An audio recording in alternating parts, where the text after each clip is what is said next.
어머니 그동안 도시에서 고생 많으셨죠? 이젠 자연에서 편히 쉬세요. 외딴 섬 선착장 55세 남성 박진수가 휠체어에 앉은 노모를 내려다보며 차갑게 미소 짓고 이 한마디를 남기고는 배에 올랐습니다. 새 아들이 탄 배가 천천히 멀어져 갔습니다. 80살 여성 박정수는 휠체어에 앉아 떠나는 배를 지켜봤습니다. 정순의 입가에 알 수 없는 희미한 미소가 번졌습니다. 배가 수평선 너머로 완전히 사라지자 갑자기 그녀는 휠체어에서 벌떡 일어나 숨겨둔 비화폰을 꺼내 어디론가 전화를 걸었습니다. 80살 여성 박정수는 어떤 사연이 있었길래 새 아들에게 휠체어를 탄 연기를 했었어야 했을까요? 조용한 바다의 철썩이는 파도처럼 숨겨진 이야기는 서서히 모습을 드러낼 준비를 하고 있었습니다. 사연 시작 전 구독과 좋아요를 눌러주시고 어디서 듣고 계신지 댓글 남겨주시면 지금 계신 그곳에 행운과 복이 가득할 거예요. 이어서 본격적인 이야기가 계속됩니다. 정수는 비화폰을 귀에 댔습니다. 손가락이 미세하게 떨렸습니다. 오랜만에 사용하는 전화였고 40년 만에 듣게 될 목소리를 기다리는 순간이었습니다. 신호음이 한 번, 두 번, 세 번 울렸습니다. 정순의 심장도 그 리듬에 맞춰 두근거렸습니다. 여보세요? 드디어 익숙하면서도 낯선 목소리가 들려왔습니다. 세월의 무게가 실린 하지만 여전히 따뜻한 그 목소리. 82세 남성 강대수의 목소리였습니다. 대수씨. 저예요.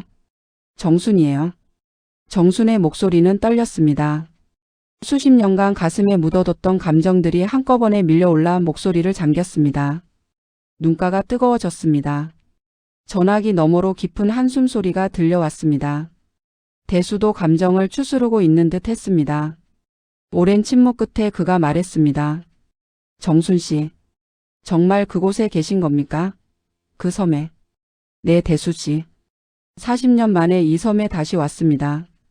정수는 천천히 섬을 둘러봤습니다.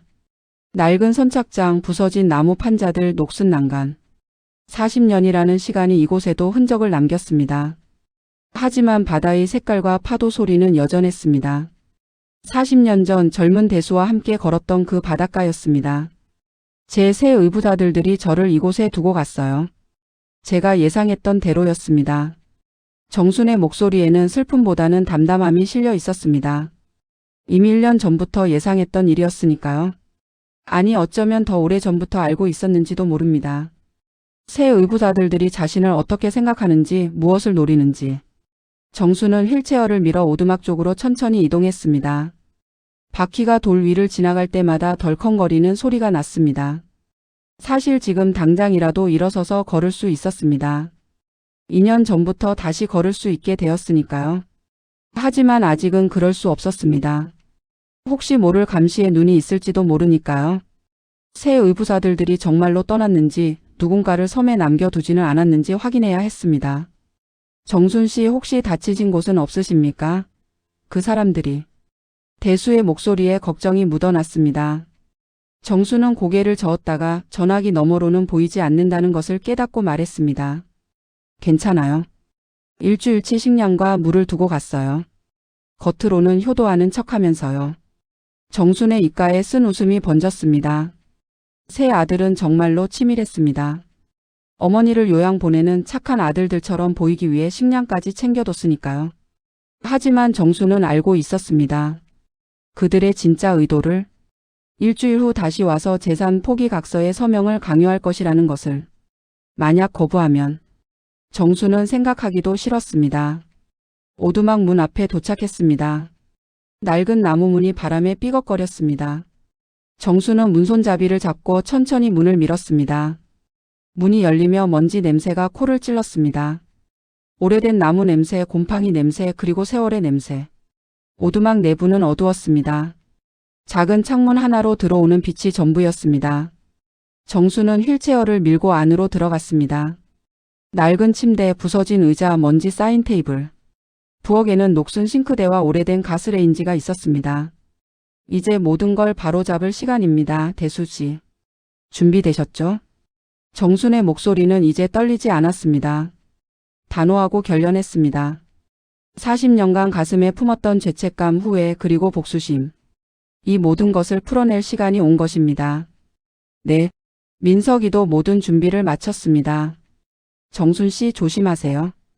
혹시 모르니까요. 고맙습니다, 대수 씨. 곧 다시 연락드릴게요. 전화를 끊고 정수는 비화폰을 치마 주머니 깊숙이 넣었습니다. 그리고 창문으로 다가가 바다를 바라봤습니다. 파도가 끊임없이 밀려왔다 물러갔습니다.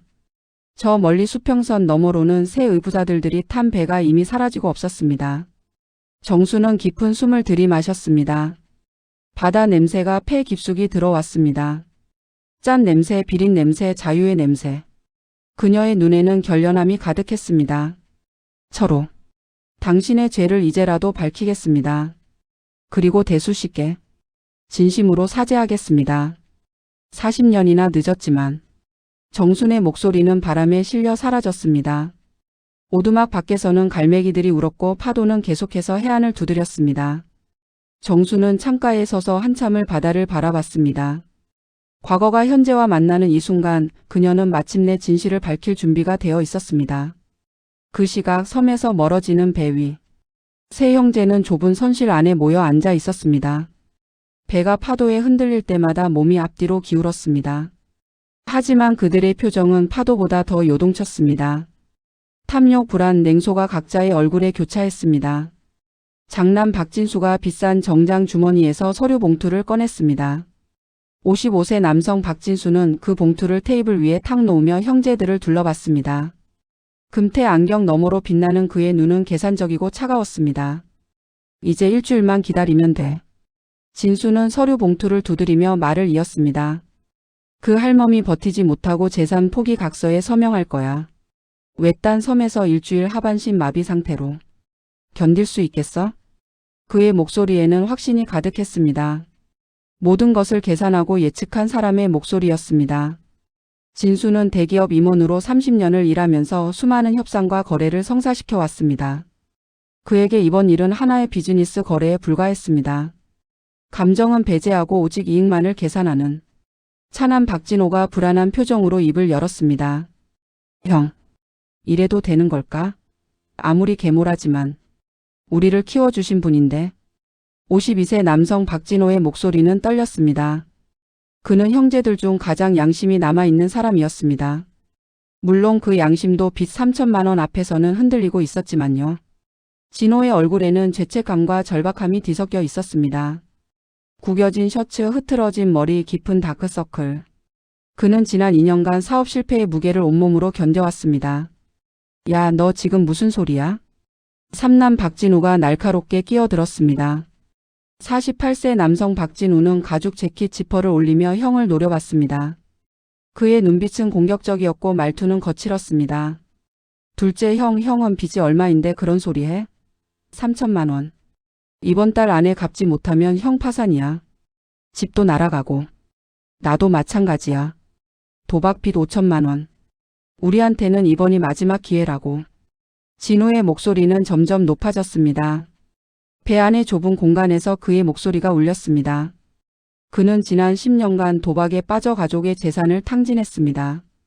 아버지 박철호가 죽기 전까지만 해도 아버지가 빚을 대신 갚아줬지만 아버지가 죽은 후로는 더 이상 도와줄 사람이 없었습니다.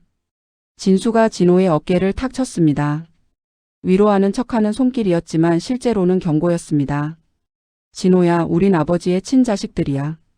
그 여자는 아버지가 늙어서 데려온 후처일 뿐이고 우리 엄마는 일찍 돌아가셨고 재산은 당연히 우리 몫이지.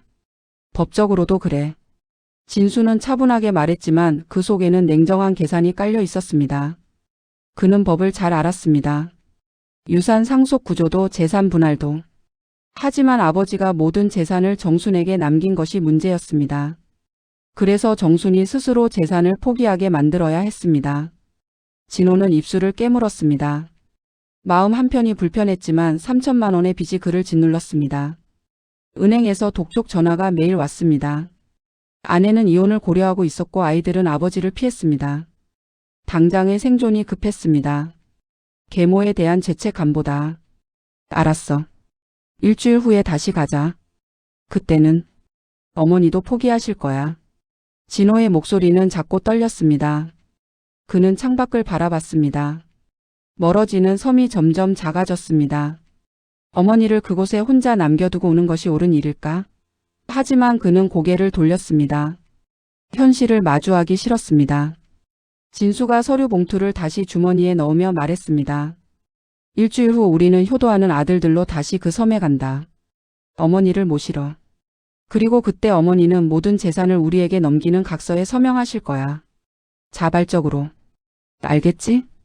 진우가 냉소적으로 웃었습니다. 만약 안 하시면? 진수는 잠시 침묵했습니다. 그리고 낮고 차가운 목소리로 말했습니다. 그럼 자연스럽게 사고가 날 수도 있지. 외딴 섬에서 하반신 마비 노인이 혼자. 얼마든지 일어날 수 있는 일이야. 선실 안이 조용해졌습니다. 진우는 고개를 끄덕였고 진호는 고개를 떨궜습니다. 배는 본토를 향해 달려갔습니다. 파도가 배를 흔들었지만 세 형제의 마음은 이미 정해져 있었습니다. 선실 창문 너머로 섬이 완전히 사라졌습니다. 이제 수평선만 보였습니다. 푸른 바다와 회색 하늘. 그리고 그 사이 어딘가에 어머니를 버리고 온 새 아들의 양심이 가라앉고 있었습니다. 정수는 오두막 침대에 조심스럽게 누웠습니다. 낡은 스프링이 삐걱거렸고 먼지 냄새가 났지만 개의치 않았습니다. 천장을 바라보자 낡은 나무 판자들이 보였습니다. 거미줄이 구석구석 쳐져 있었고 작은 틈새로 햇빛이 새어 들어왔습니다. 정수는 눈을 감았습니다. 그러자 40년 전 기억이 파도처럼 밀려왔습니다. 생생하고 따뜻하고 아련한 기억들. 1994년 여름. 25살의 정수는 이 섬의 해변에 서 있었습니다. 긴 생머리가 바람에 날렸고 하얀 원피스가 햇빛에 반짝였습니다. 그녀의 손을 잡고 있는 사람은 26살의 강대수였습니다. 남색 작업복을 입은 대수는 수줍게 미소 지으며 정순의 손을 꽉 잡았습니다. 정순아, 우리 여기서 평생 함께 살자. 대수의 목소리는 떨렸지만 진심이 가득했습니다. 그의 얼굴에는 행복한 미소가 번졌습니다. 젊음이 빛나던 그 얼굴. 햇빛에 그을린 피부, 반짝이는 눈동자, 환한 미소. 아버지께서도 허락하셨어. 내년 봄에 결혼하자. 이 섬에 작은 집을 지을게. 우리 둘만의 집. 정수는 수줍게 고개를 끄덕였습니다. 그녀의 뺨이 붉게 물들었고 심장이 빠르게 뛰었습니다. 네, 좋아요, 대수씨. 두 사람은 손을 맞잡고 해변을 걸었습니다. 파도가 발목을 적셨고 갈매기들이 울었습니다. 그날의 하늘은 너무나 파랬고 바다는 투명했습니다. 정수는 그때가 인생에서 가장 행복한 순간이었다고 기억했습니다. 대수의 집안은 대대로 이 섬을 소유하고 업을 하며 살아왔습니다. 풍족하지는 않았지만 정직하고 성실한 사람들이었습니다. 대수의 아버지 강태식은 60대 중반의 온화한 어부였습니다. 그는 정순을 처음 만났을 때 따뜻하게 맞아주었습니다. 우리 며느리가 될 사람이구먼. 잘 왔네, 잘 왔어. 우리 대수가 매일 정순이 얘기만 하더라고. 강태식은 정순의 손을 덥석 잡으며 웃었습니다. 그의 손은 거칠었지만 따뜻했습니다. 평생 바다에서 일한 사람의 손이었습니다. 우리 집은 가난하지만 성실하게 살지. 정순이도 우리 식구가 되면 고생 좀 하겠지만 행복하게 해줄게. 정수는 눈물이 날 것 같았습니다. 자신을 진심으로 받아들여주는 사람들. 사랑하는 사람과 함께 살 수 있다는 희망. 그때의 정순에게는 그것이 전부였습니다. 그날 저녁 대수와 정수는 섬의 등대 근처에 앉아 석양을 바라봤습니다. 주황빛 하늘, 붉게 물든 바다, 그리고 사랑하는 사람과 함께한 시간. 정순아, 우리 아이가 생기면 이름을 뭐라고 지을까? 대수가 물었습니다. 정수는 웃으며 대답했습니다. 아들이면 바다라는 뜻의 이름, 딸이면 물결이라는 뜻의 이름은 어때요? 좋아. 우리 아이들은 이 바다처럼 자유롭게 자라면 좋겠어. 두 사람은 꿈을 이야기했습니다. 작은 집, 아이들의 웃음소리, 함께 늙어가는 모습. 모든 것이 완벽해 보였습니다. 하지만 운명은 잔인했습니다. 그로부터 석 달 후 정순의 세계는 무너지기 시작했습니다.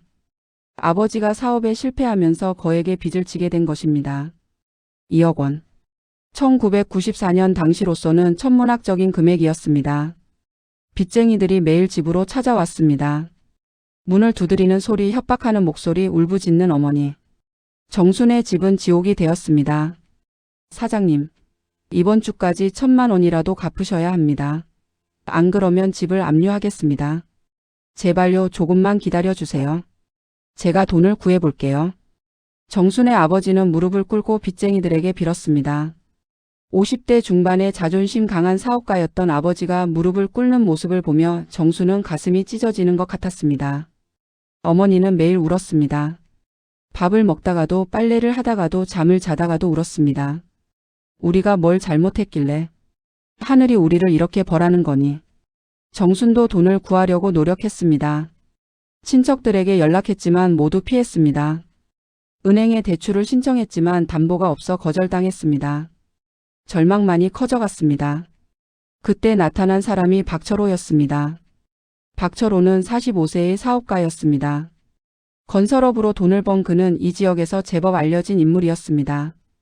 비싼 양복을 입고 고급 승용차를 타고 다녔습니다. 그는 정순의 아버지가 운영하던 작은 공장에 자재를 납품하는 업체의 사장이었습니다.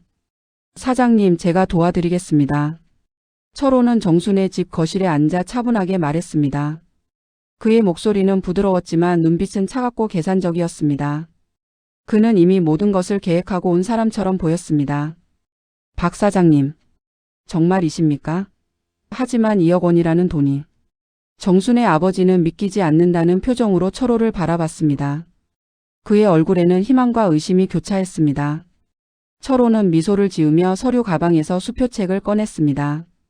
그리고 천천히 수표를 작성하기 시작했습니다. 1억 2천만 원. 수표에 적힌 숫자를 보며 정순의 아버지와 어머니는 숨을 죽였습니다. 제가 전액 갚아드리겠습니다. 사장님 가족이 고생하시는 걸 보고만 있을 수 없어서요. 철호는 수표를 테이블 위에 놓았습니다. 하지만 손은 수표 위에 올려둔 채였습니다. 주지 않겠다는 뜻은 아니었지만 무언가 조건이 있다는 암묵적인 신호였습니다. 다만 철호가 말을 이었습니다. 정순의 가족은 긴장한 표정으로 그를 바라봤습니다. 제 아내가 지금 병으로 시한부 판정을 받았습니다. 철호의 표정이 잠시 어두워졌습니다. 진짜 슬픔인지 연기인지는 알 수 없었습니다. 의사 말로는 6개월에서 1년. 저는 아내가 세상을 떠나면 혼자가 됩니다. 세 아들이 있지만 아이들에게는 어머니가 필요합니다. 그리고 저에게도 동반자가 필요합니다. 철호는 정순을 바라봤습니다. 그의 눈빛에는 집착이 담겨 있었습니다. 정순은 그 시선이 불편했습니다. 온몸에 소름이 돋았습니다. 정순 씨, 제 아내가 세상을 떠나면 저와 결혼해 주십시오. 그러면 이 돈은 아무 조건 없이 드리겠습니다. 거실이 조용해졌습니다. 시계 초침 소리만 또각또각 들렸습니다. 정순의 심장이 빠르게 뛰었습니다. 거절하고 싶었습니다. 소리 지르고 싶었습니다. 하지만 입이 떨어지지 않았습니다. 박 사장님, 그건. 정순이 거절하려는 순간 아버지가 먼저 말했습니다. 박 사장님, 시간을 좀 주십시오. 가족끼리 상의를 해봐야 할 것 같습니다. 철호는 고개를 끄덕이며 일어났습니다. 그러시죠. 하지만 빚쟁이들은 기다려주지 않을 겁니다. 이번 주 금요일까지 답을 주십시오. 철호가 떠난 후 정순의 가족은 밤새 이야기를 나눴습니다. 아니, 정확히는 부모님이 정순을 설득했습니다. 정순아, 다른 방법이 없다. 우리 가족이 거리에 나앉게 생겼어. 아버지는 눈물을 글썽이며 말했습니다. 평생 강했던 아버지가 무너지는 모습을 보는 것은 고통스러웠습니다. 하지만 아버지, 저는 대수 씨와 대수 씨 집안은 가난하잖아. 그 사람이 2억 원을 구할 수 있겠니? 박 사장님은 돈도 많고 나이는 좀 있지만 괜찮은 사람이야. 어머니도 거들었습니다. 게다가 박 사장님 아내가 1년 안에 돌아가신다잖니. 그럼 네가 1년만 기다리면 돼. 그 후에 결혼하는 거야. 그때쯤이면 대수 씨도. 정수는 고개를 저었습니다. 말이 안 되는 소리였습니다. 하지만 부모님의 절박한 표정을 보니 차마 거절할 수가 없었습니다. 사흘 밤을 꼬박 새우며 고민했습니다. 정수는 대수를 만나 진실을 말하고 싶었습니다. 하지만 용기가 나지 않았습니다.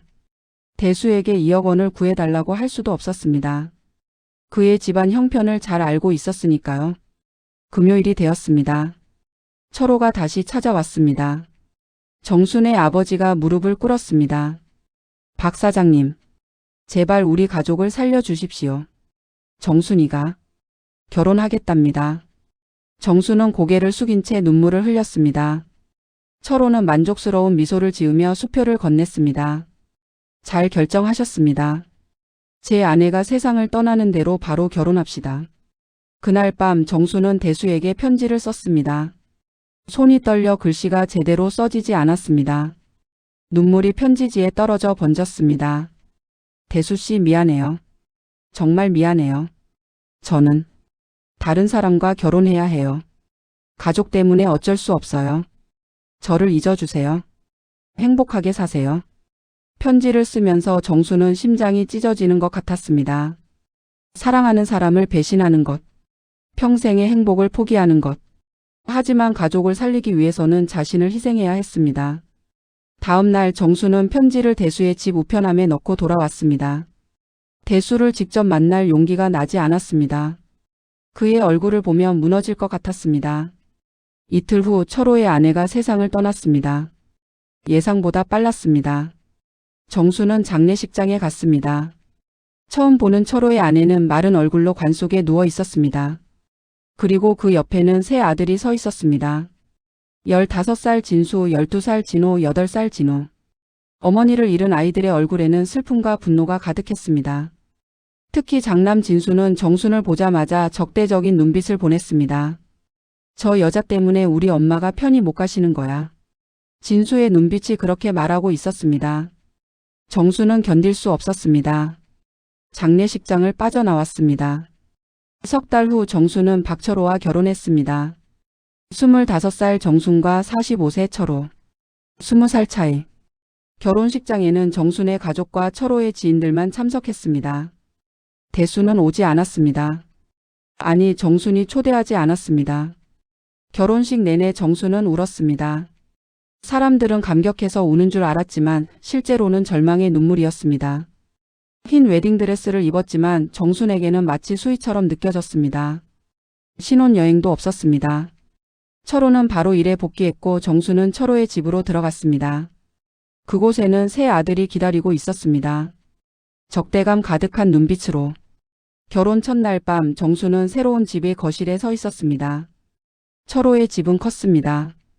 2층짜리 단독주택의 넓은 마당까지. 하지만 정순에게는 감옥처럼 느껴졌습니다. 세 아들은 각자의 방으로 들어가 문을 쾅 닫았습니다. 환영도 인사도 없었습니다. 오직 적대감만이 공기 중에 떠돌았습니다. 철호가 정순의 어깨에 손을 올렸습니다. 아이들이 아직 어머니 돌아가신 게 슬픈가 봐요. 시간이 지나면 나아질 거예요. 하지만 철호의 목소리에는 진심이 없었습니다. 그는 아이들의 감정 따위는 신경 쓰지 않았습니다. 그저 정순을 얻었다는 것에만 만족하고 있었습니다. 그날 밤 정순은 철호와 같은 방을 써야 했습니다. 철호는 정순을 소유물처럼 대했습니다. 정순은 온몸이 얼어붙었지만 저항할 수 없었습니다. 이것이 자신이 선택한 길이었으니까요.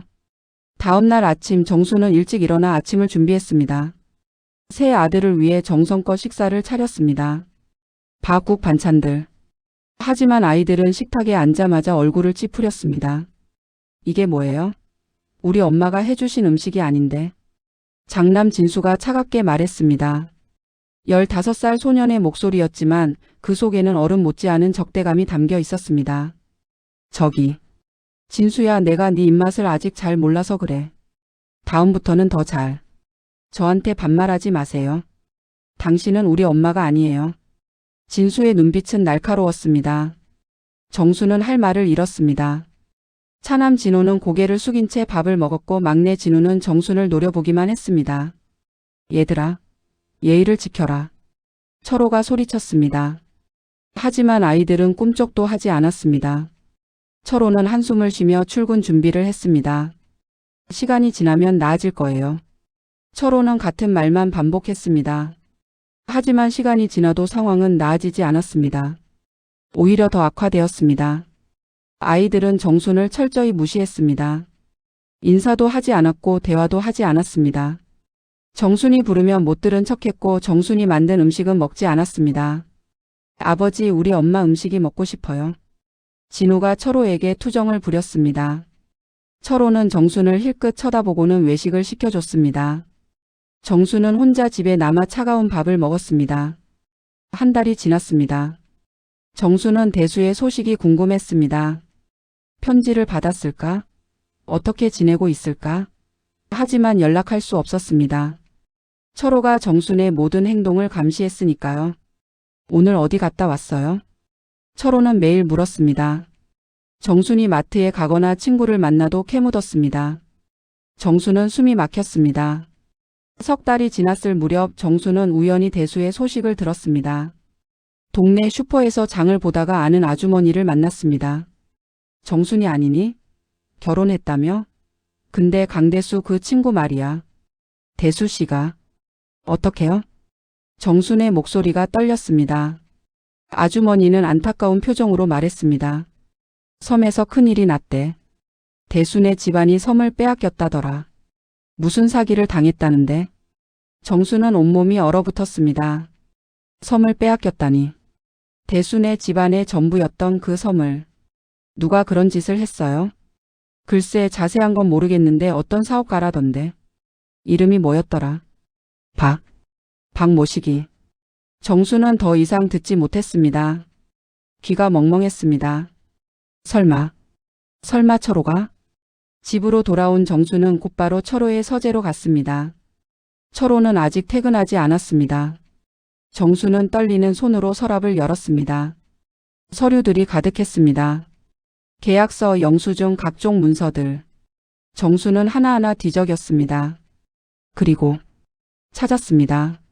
섬 소유권 이전 계약서 강태식과 박철호. 정순의 손이 떨렸습니다. 계약서를 자세히 보니 강태식의 서명이 있었습니다. 하지만 뭔가 이상했습니다. 글씨체가 어색했습니다. 더 뒤적이자 또 다른 서류가 나왔습니다. 서명 연습이라고 적힌 종이.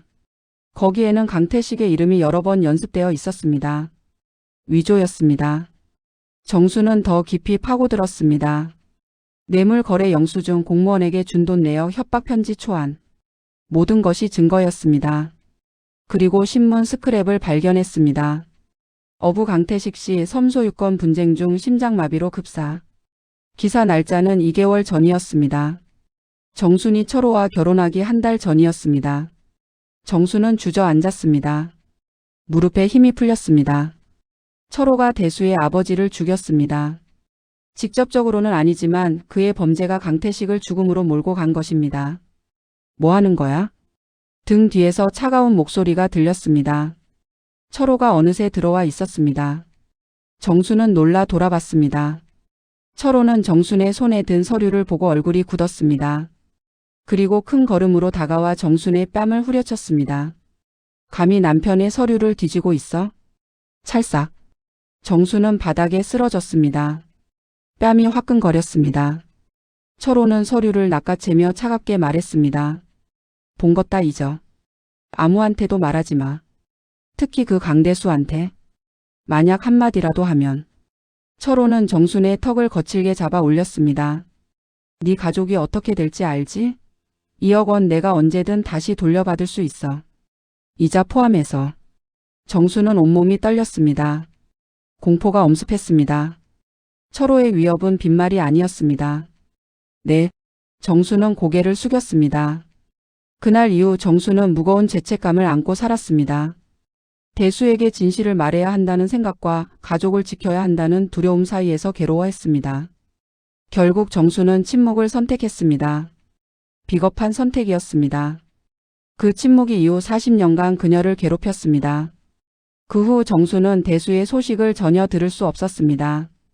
동네 사람들에게 물어봐도 아무도 몰랐습니다. 대수는 아버지의 장례식을 치른 후 완전히 사라졌습니다. 대수 그 친구? 섬을 빼앗기고 아버지까지 돌아가시니까 충격이 컸나 봐. 어디론가 떠났다더라. 가족들도 뿔뿔이 흩어졌대. 슈퍼 아주머니의 말을 듣고 정수는 가슴이 무너져 내렸습니다.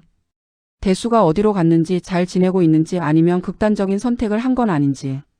매일 밤 악몽을 꿨습니다.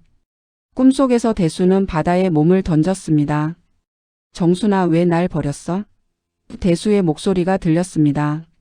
정수는 소리 지르며 잠에서 깼습니다. 식은땀이 온몸을 적셨습니다. 또 꿈 꿨어? 옆에 누운 철호가 짜증스럽게 물었습니다. 정수는 대답하지 않았습니다. 철호는 돌아 누우며 코를 골기 시작했습니다. 세월이 흘렀습니다. 1년, 2년, 3년. 정수는 철호와의 사이에 아이를 갖지 못했습니다. 병원에 가보니 의사는 스트레스성 난임이라고 했습니다. 부인 심리적 스트레스가 심하면 임신이 어려워요. 마음을 편하게 가지세요. 하지만 어떻게 마음을 편하게 가질 수 있겠습니까? 매일이 지옥이었습니다. 철호는 정순에게 끊임없이 폭언을 퍼부었습니다. 아이도 못 낳는 주제에 무슨 낯짝으로 이 집에 있어? 넌 쓸모없는 여자야. 술을 마시면 더 심했습니다. 철호는 정순을 때렸습니다. 뺨을 때리고 머리채를 잡아당기고 발로 찼습니다. 정순은 멍투성이가 되어 방에 숨어 울었습니다. 새 의부자들은 성장하면서 점점 더 정순을 무시했습니다. 장남 진수는 명문대에 합격했습니다. 그는 합격 발표 날 집에 돌아와 아버지에게만 말했습니다. 아버지, 저 대학 붙었어요. 오, 그래? 잘했다, 아들. 철호는 기뻐하며 진수를 안았습니다. 하지만 정순에게는 한마디도 하지 않았습니다. 정순이 축하한다고 말하자 진수는 차갑게 대답했습니다. 당신한테 들을 말은 아니에요. 차남 진호는 그나마 나았습니다. 그는 정순을 노골적으로 무시하지는 않았습니다. 가끔 어머니라고 부르기도 했습니다. 하지만 그것도 형식적일 뿐이었습니다. 막내 진호는 가장 문제였습니다. 그는 아버지의 폭력성을 그대로 물려받았습니다. 고등학교 때부터 싸움에 휘말렸고 대학도 제대로 다니지 않았습니다. 그 여자가 우리 집에 들어온 후로 집안이 망했어. 다 저 여자 때문이야. 진호는 술에 취하면 정순을 욕했습니다. 철호는 말리기는커녕 같이 웃었습니다. 10년이 흘렀습니다. 정수는 35세가 되었고 철호는 55세가 되었습니다. 진수는 대기업에 입사했고 진호는 작은 사업을 시작했으며 진호는 여전히 방황했습니다. 정수는 그저 철호의 그림자처럼 살았습니다. 말없이 눈치 보며 숨죽이며 외출도 거의 하지 못했습니다. 친구도 취미도 꿈도 없었습니다. 그저 하루하루를 버텼습니다. 20년이 더 흘렀습니다. 정수는 55세가 되었고 철호는 75세가 되었습니다. 세 아들은 모두 결혼했습니다. 하지만 정순을 결혼식에 제대로 초대하지도 않았습니다. 형식적으로라도 와야 되니까 오세요. 하지만 우리 친구들한테 어머니라고 소개하지는 마세요. 진수의 차가운 말에 정수는 가슴이 무너졌습니다. 그래도 결혼식에 갔습니다. 구석에 조용히 앉아 식이 끝나기를 기다렸습니다. 30년이 흘렀습니다. 정수는 65세가 되었습니다. 부모님은 이미 세상을 떠났습니다. 친척들과도 연락이 끊긴 지 오래였습니다. 정순에게는 아무도 없었습니다. 철호는 75세가 되면서 더욱 포악해졌습니다. 나이가 들면서 이성을 잃었습니다. 술을 마시고 정순에게 소리쳤습니다. 네가 그 남자 잊지 못하는 거 다 알아. 평생 날 속인 거지. 40년 동안 날 속였어. 그게 아니에요. 닥쳐. 넌 내 것이지만 네 마음은 내 거 아니잖아. 그게 날 미치게 해. 철호는 술병을 집어던졌습니다. 병이 벽에 부딪혀 산산조각 났습니다. 정수는 움츠러들었습니다. 40년이라는 세월. 정수는 그 세월을 감옥에서 보낸 죄수처럼 살았습니다. 자유도 행복도 사랑도 없는 삶. 오직 죄책감과 후회와 고통만이 가득한 나날들. 밤마다 정수는 생각했습니다. 대수 씨는 어디서 뭘 하고 계실까? 살아는 계실까? 행복할까? 하지만 답을 알 수 없었습니다. 5년 전 정순이 75세가 되던 해였습니다. 철호는 80세였지만 여전히 포악했습니다. 아니, 오히려 더 심해졌습니다. 나이가 들면서 이성적 판단력이 떨어졌고 조그만 일에도 화를 냈습니다. 그해 봄 정수는 중대한 결심을 했습니다. 더 이상 침묵할 수 없다고. 새 의부자들이 모두 결혼해 각자의 가정을 꾸렸고 이제는 가족을 위협할 사람도 없었습니다. 부모님도 이미 세상을 떠났습니다. 이제라도 진실을 밝혀야 해. 대수 씨 가족에게 사과해야 해. 정수는 용기를 냈습니다. 어느 저녁 철호가 소주를 마시며 TV를 보고 있을 때였습니다. 정수는 거실로 들어가 철호 앞에 섰습니다. 여보. 철호는 짜증스럽게 정순을 쳐다봤습니다. 뭐? 이제 진실을 밝혀야 합니다. 정순의 목소리는 떨렸지만 단호했습니다. 75년 인생에서 처음으로 남편에게 제대로 맞서는 순간이었습니다. 뭔 소리야? 강대수 씨 집안에게 사과하고 섬을 돌려줘야 해요. 당신이 40년 전에 저지른 범죄를 바로잡아야 합니다. 철호는 술잔을 내려놓았습니다. 그의 얼굴이 서서히 굳어졌습니다. 눈빛이 날카로워졌습니다. 지금 뭐라고 했어? 40년입니다. 40년 동안 우리가 범죄로 얻은 재산으로 살아왔어요. 위조 문서로 섬을 빼앗고 그 과정에서 사람을 죽음으로 몰고 갔잖아요. 이제라도 바로잡아야. 철호는 벌떡 일어났습니다. 80세의 노인이었지만 분노에 찬 그의 모습은 여전히 위협적이었습니다. 닥쳐. 아직도 그 남자 생각하고 있었구나. 40년이 지났는데도. 그게 아니에요. 이건 옳고 그름의 문제예요. 우린 다른 사람의 것을 빼앗고 그 사람의 아버지를 죽음으로. 내가 죽였어? 그 영감이 멋대로 심장마비로 죽은 거지. 철호의 목소리가 높아졌습니다. 얼굴이 붉어졌고 손이 떨렸습니다. 당신의 범죄가 그분을 죽음으로 몰고 간 거예요. 그리고 그 가족을 풍비박산 나게 했고 이제라도 사죄해야 합니다. 정순도 목소리를 높였습니다. 40년간 참았던 것들이 터져 나왔습니다. 눈물이 흘러내렸습니다. 철호는 정순을 똑바로 쳐다봤습니다. 그의 눈에는 광기가 서려 있었습니다. 너 아직도 그 남자를 사랑하는 거지? 무슨 소리예요? 이건 사랑의 문제가 아니라 정의. 철호는 정순의 말을 끊고 그녀를 밀쳤습니다. 강하게 거칠게. 정순은 뒤로 비틀거렸습니다. 40년 동안 날 속였어. 40년 동안. 철호가 소리치며 다시 정순을 밀었습니다. 정순은 균형을 잃었습니다. 거실 계단 입구였습니다. 으악. 정순의 몸이 계단을 굴러떨어졌습니다. 한 계단, 두 계단, 세 계단. 15개의 계단을 모두 굴러 1층 바닥에 떨어졌습니다. 쿵. 정순의 머리가 바닥에 부딪혔습니다. 등과 허리에 극심한 통증이 느껴졌습니다. 다리에 감각이 없었습니다. 움직이려 해도 움직여지지 않았습니다. 아! 정순은 신음했습니다. 시야가 흐려졌습니다. 천장이 빙글빙글 돌았습니다. 철호는 계단 위에서 내려다보고 있었습니다. 놀란 표정도 미안한 표정도 아니었습니다. 그저 차갑게 냉정하게 내려다볼 뿐이었습니다. 이제 어디 가서 떠들어봐. 누가 믿겠어? 철호의 목소리가 멀리서 들려왔습니다. 정수는 의식을 잃었습니다. 깨어났을 때는 병원이었습니다. 하얀 천장, 소독약 냄새, 삐소리를 내는 기계들. 정수는 눈을 천천히 떴습니다. 어머니, 깨어나셨어요. 차남 진호의 목소리가 들렸습니다. 하지만 그의 목소리에는 진심 어린 걱정보다는 의무감이 느껴졌습니다. 의사가 들어왔습니다. 50대 중반의 남성 의사는 심각한 표정으로 차트를 보며 말했습니다. 환자분 의식이 돌아오셨군요. 하지만 안타깝게도 척추 손상이 심각합니다. 척추 손상? 정순의 목소리는 약했습니다. 입술이 바짝 말라 있었습니다. 네, 낙상으로 인해 요추 3번과 4번이 골절되었고 척수신경이 손상되었습니다. 하반신 마비. 다시 걷기는 어려울 것 같습니다. 의사의 말에 정수는 눈을 감았습니다.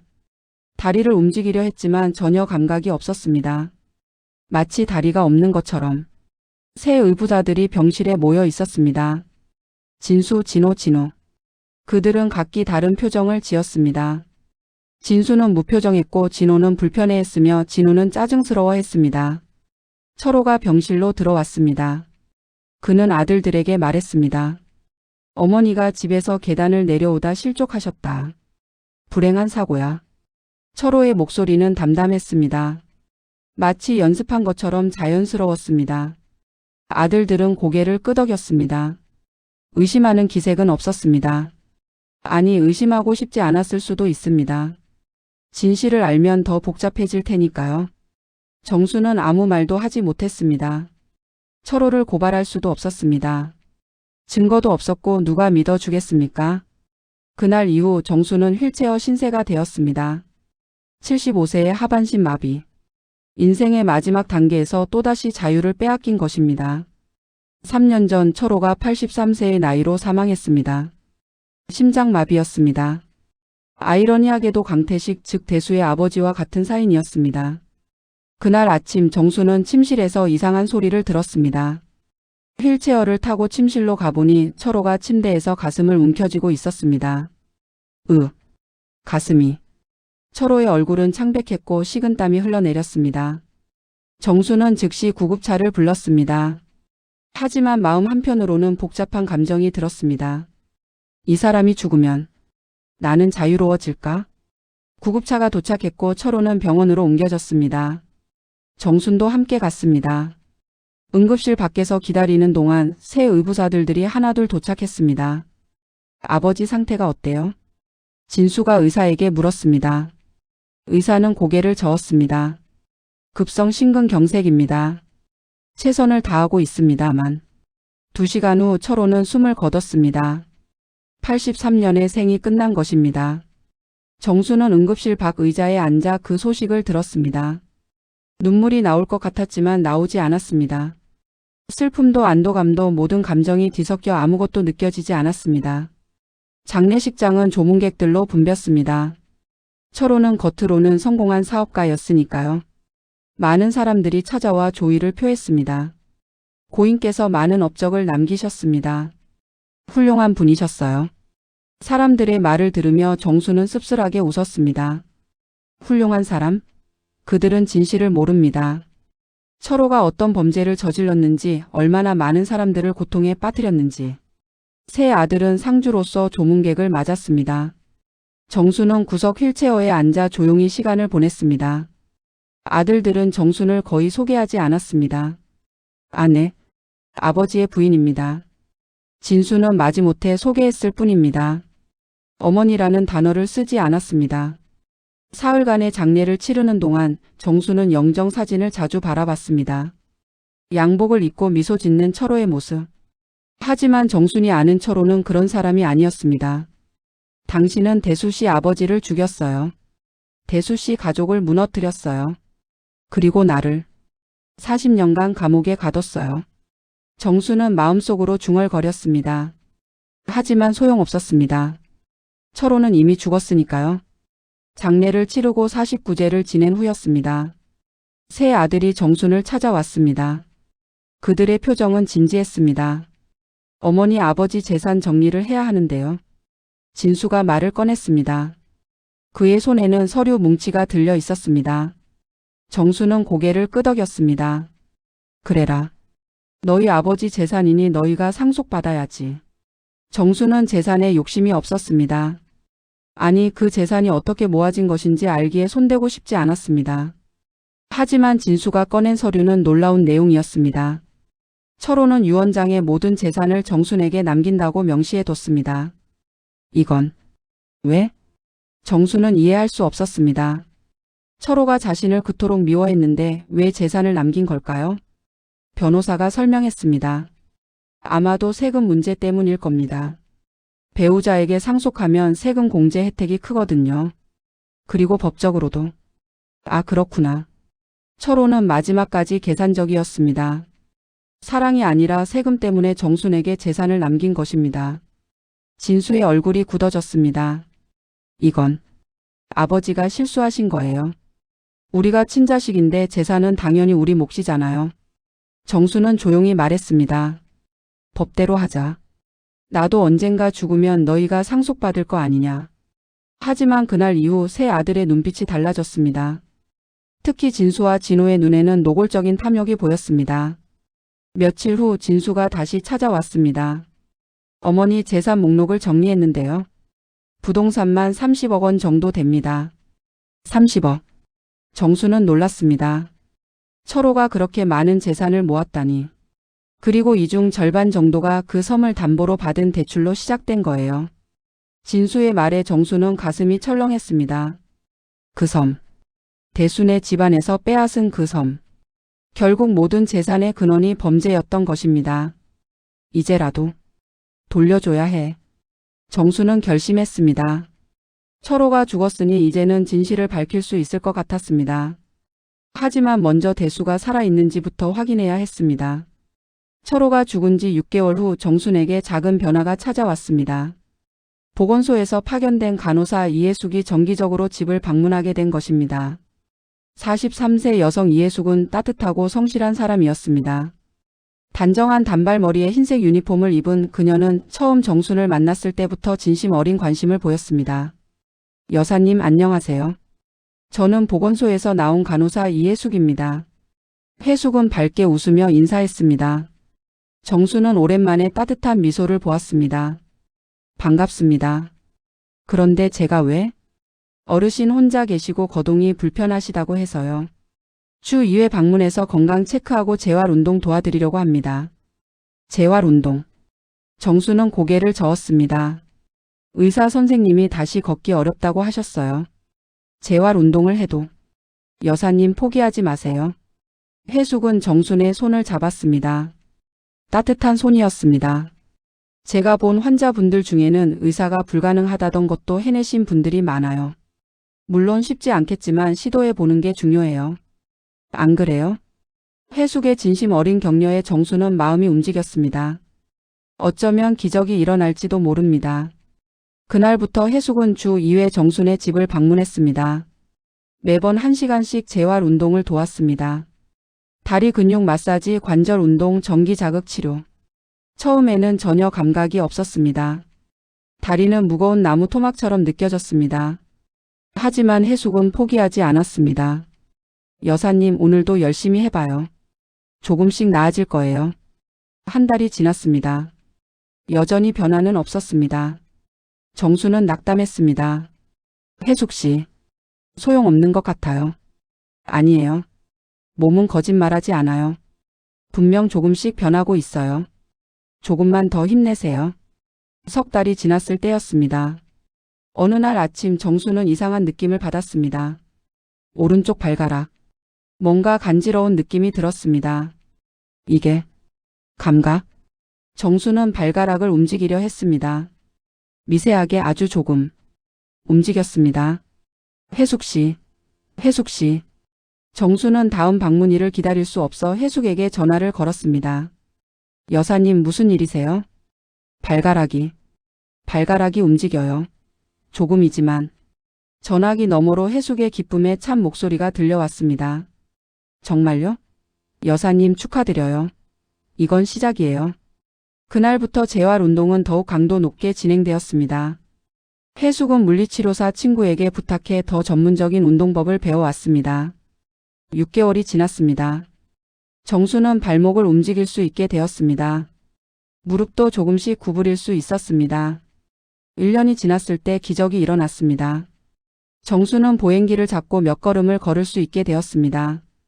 해숙 씨, 저 걸어요. 정말 걸어요.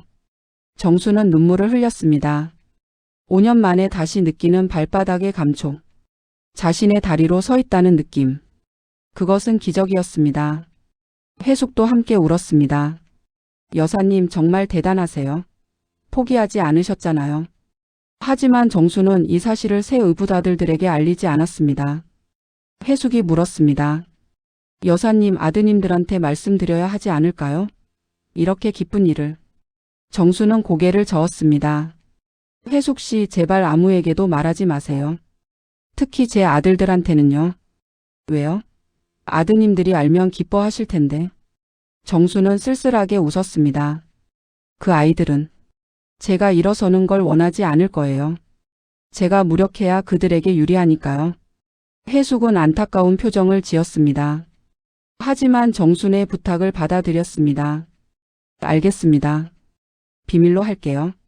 정수는 계속 재활을 했습니다. 2년이 되었을 때 정수는 지팡이 없이도 걸을 수 있게 되었습니다.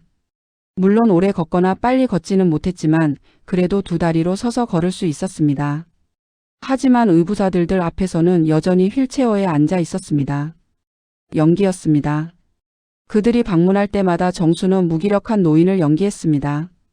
어머니 건강은 어때요? 진호가 가끔 물었습니다. 그저 그렇구나. 이렇게 늙으니 몸이 말을 안 듣네. 정수는 연기를 했습니다. 진호는 안타까운 표정을 지었지만 진수와 진우는 무표정했습니다. 정수는 왜 이런 연기를 하는 걸까요? 본능적으로 알았습니다. 아들들이 무언가 계획하고 있다는 것을, 자신이 무력할수록 그들의 계획이 실행되기 쉽다는 것을. 기다리자. 때가 오면 모든 것을 밝히자. 정수는 참았습니다. 그리고 다음 단계를 준비했습니다. 1년 전 정수는 중대한 결심을 했습니다. 이제 몸도 회복되었으니 진실을 밝힐 때가 왔다고. 하지만 그러기 위해서는 먼저 대수가 살아있는지 확인해야 했습니다. 정수는 해숙에게 부탁했습니다. 해숙 씨 부탁이 있어요. 말씀하세요, 여사님. 40년 전에 헤어진 사람을 찾고 싶어요. 강대수라는 이름인데. 정순의 목소리는 떨렸습니다. 40년 만에 다시 찾는 첫사랑. 살아있을까? 어디서 뭘 하고 있을까? 해숙은 놀란 표정을 지었습니다. 40년 전이요? 여사님. 무슨 사연이? 정수는 해숙에게 모든 것을 털어놓았습니다. 젊은 시절의 사랑, 강요된 결혼, 철호의 범죄, 40년간의 고통. 모든 것을. 해숙은 눈물을 글썽이며 들었습니다. 여사님. 정말 힘드셨겠어요. 이제라도 바로잡고 싶어요. 대수 씨에게 사과하고 섬을 돌려주고 진실을 밝히고 싶어요. 그러려면 먼저 대수 씨를 찾아야 해요. 해숙은 고개를 끄덕였습니다. 도와드릴게요. 꼭 찾아드릴게요. 그날부터 해숙은 강대수를 찾기 시작했습니다. 인터넷 검색을 하고 주민센터에 문의하고 지인들에게 수소문했습니다. 한 달이 지났습니다. 소식이 없었습니다. 정수는 불안했습니다. 혹시 대수가 이미 세상을 떠난 건 아닐까? 2달이 지났습니다. 여전히 아무 소식이 없었습니다. 정수는 밤마다 기도했습니다. 제발. 대수 씨가 살아있기를. 건강하기를. 석 달째 되던 어느 날 해숙이 기쁜 표정으로 정순을 찾아왔습니다. 여사님, 찾았어요. 정말요? 정순의 심장이 빠르게 뛰었습니다. 네, 강대수 씨라는 분이 남해안의 작은 어촌 마을에 계세요. 현지 보건소에 문의했더니 그분이 등록되어 있더라고요. 살아 계셨구나. 정말. 살아 계셨어. 정수는 눈물을 흘렸습니다. 40년 동안 품었던 걱정과 죄책감이 조금 풀리는 것 같았습니다. 어떻게 지내신대요? 낚싯배로 생계를 이어가신다고 합니다. 혼자 사시는 것 같아요. 혼자. 대수도 결혼하지 않고 혼자 살아온 것일까? 정수는 가슴이 아팠습니다. 여사님, 직접 찾아가 보시겠어요?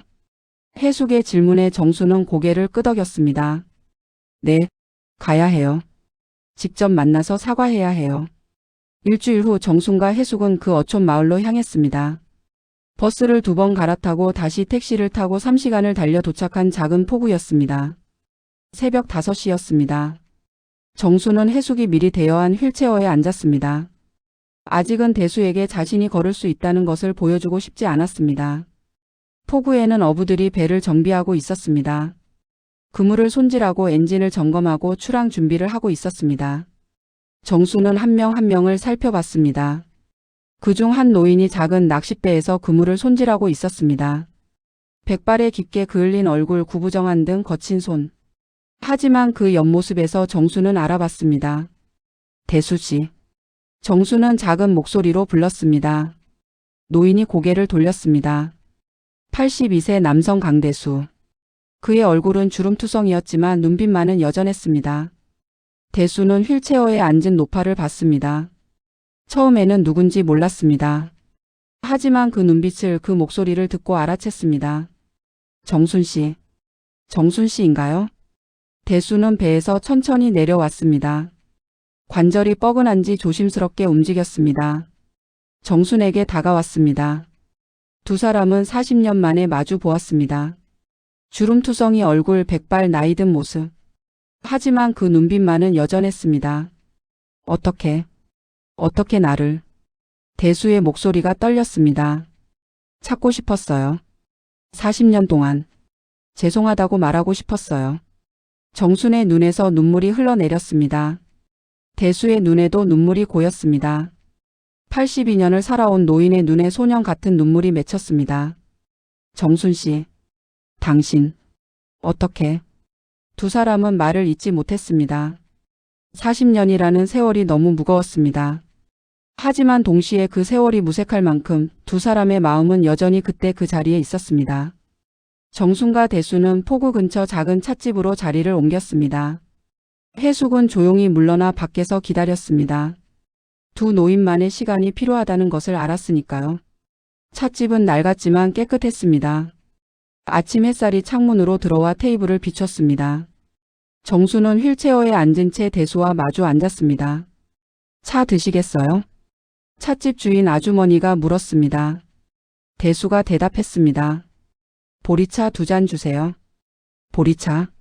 40년 전 두 사람이 함께 마시던 바로 그 차였습니다. 정수는 그것을 기억했고 대수도 기억했습니다. 잠시 침묵이 흘렀습니다. 무엇부터 말해야 할지 막막했습니다. 40년이라는 시간을 어떻게 몇 마디로 정리할 수 있겠습니까? 정순이 먼저 입을 열었습니다. 대수 씨, 제가 알았어야 했어요. 정순의 목소리는 떨렸습니다. 주름진 손이 테이블 위에서 떨렸습니다. 철호가 무슨 짓을 하는지, 당신네 집안에게 무슨 일을 저지르는지. 하지만 저는 겁이 났어요. 가족이 위협받을까봐. 정수는 눈물을 흘렸습니다. 80년을 살아온 노인의 눈물은 깊고 무거웠습니다. 당신 아버지를 죽음으로 몰고 간 건 제 남편이었어요. 위조 서류로 섬을 빼앗고 뇌물로 공무원을 매수하고. 저는 그걸 알면서도 40년 동안 침묵했어요. 저도 죄인입니다. 정수는 모든 것을 털어놓았습니다. 철호와의 강요된 결혼 증거를 발견했던 그날 철호의 위협 그리고 비겁한 침묵. 모든 것을. 대수는 조용히 들었습니다. 그의 얼굴에는 복잡한 감정이 교차했습니다. 분노, 슬픔, 이해, 용서. 모든 것이 뒤섞였습니다. 긴 침묵 끝에 대수가 입을 열었습니다. 정순 씨, 당신도 피해자였어요. 대수의 목소리는 부드러웠습니다. 정수는 고개를 저었습니다. 아니에요. 저는 방관자였어요. 비겁한 방관자. 아니에요. 대수는 정순의 손을 잡았습니다. 주름진 손과 주름진 손이 맞닿았습니다. 80년을 살아온 두 손이 40년 만에 다시 만났습니다. 제가 당신을 지켜주지 못했어요. 당신이 고통받는 동안 저는 도망쳤으니까요. 대수의 눈에도 눈물이 고였습니다. 아버지가 돌아가신 후 저는 한동안 방황했어요. 복수할까 죽을까 매일 고민했죠. 밤마다 바다를 바라보며 뛰어들까 생각했어요. 정수는 숨을 죽였습니다. 하지만 살기로 했어요. 정직하게 떳떳하게. 그게 아버지께 드리는 최선의 추모라고 생각했거든요. 그래서 이 작은 마을로 와서 낚싯배로 생계를 이어왔어요. 가난했지만 떳떳했어요. 대수는 창밖을 바라봤습니다. 바다가 보였습니다. 파도가 끊임없이 밀려왔다 물러갔습니다. 당신을 원망하지 않아요, 정순 씨. 당신도 희생자였으니까요. 우리 둘 다. 박철호라는 사람 때문에 인생을 망쳤어요. 정수는 대수를 바라봤습니다. 모든 것을 잃었지만 삶을 포기하지 않은 그 모습에 정수는 다시 한번 마음이 움직였습니다. 40년 전 사랑했던 그 사람이 여전히 강인하고 정직하게 살고 있었습니다. 대수 씨, 이제라도 바로잡고 싶어요. 섬을 돌려드리고 철호의 범죄를 밝히고 싶어요. 도와주시겠어요? 대수는 고개를 끄덕였습니다. 제 조카가 변호사예요. 강민석이라고. 함께 해결해 봅시다. 고맙습니다. 정수는 처음으로 희망을 느꼈습니다. 40년 동안 무거운 죄책감에 짓눌려 살았지만 이제는 바로잡을 수 있을 것 같았습니다. 두 사람은 한참을 이야기했습니다. 40년간의 공백을 메우기에는 시간이 부족했지만 그래도 조금씩 서로를 이해하기 시작했습니다. 정순 씨 결혼은 안 하셨어요? 대수가 물었습니다. 정수는 쓴 웃음을 지었습니다. 철호와 결혼한 게 제 결혼이었어요. 지옥 같은 결혼이었죠. 대수 씨는요? 저도 안 했어요. 할 수가 없었어요. 마음속에 당신이 있었으니까요. 정수는 눈물을 흘렸습니다. 대수도 울었습니다. 두 노인은 40년 만에 서로에게 고백했습니다. 늙었지만 그 사랑은 여전했습니다. 이틀 후 대수의 조카 강민석 변호사가 합류했습니다. 58세 남성 강민석은 단정한 짧은 머리에 검정 정장을 입고 나타났습니다. 날카롭지만 정의로운 눈빛이 인상적이었습니다. 삼촌 오랜만입니다. 민석은 대수를 꼭 안았습니다. 그리고 정순에게 공손하게 인사했습니다. 여사님 처음 뵙겠습니다. 강민석입니다. 고맙습니다, 변호사님. 이렇게 도와주셔서. 세 사람은 민석의 법률사무소 회의실에 모였습니다. 민석은 노트북을 열고 펜을 꺼냈습니다. 여사님, 삼촌에게서 대략적인 이야기는 들었습니다. 하지만 법적으로 진행하려면 구체적인 증거가 필요합니다. 말씀해 주시겠습니까? 정수는 깊게 숨을 들이마셨습니다. 그리고 처음부터 차근차근 설명했습니다. 서로가 섬을 빼앗은 과정, 위조 문서, 뇌물, 그리고 자신이 목격한 증거들. 민석은 꼼꼼하게 메모했습니다. 가끔 질문을 던졌습니다. 여사님, 그 위조 문서와 증거들을 실제로 보셨습니까? 네, 30여 년 전에 철호의 서재에서 봤어요. 섬 소유권 이전 계약서, 강태식 선생님의 위조된 서명 연습종이, 뇌물거래 영수증. 모든 게 있었어요. 그 서류들이 지금 어디 있는지 아십니까? 정수는 고개를 저었습니다. 철호가 죽은 후 어디로 갔는지 모르겠어요. 아마 아들들이 정리했을 텐데. 민석은 생각에 잠겼습니다. 손가락으로 턱을 톡톡 두드렸습니다. 혹시 섬에 있지 않을까요? 섬에요? 네. 범죄자들은 종종 범죄의 현장에 증거를 숨깁니다. 심리적 안정감 때문이죠. 자기 눈으로 직접 확인할 수 있는 곳에 두는 겁니다. 정순의 눈이 빛났습니다. 그럴 수도 있어요.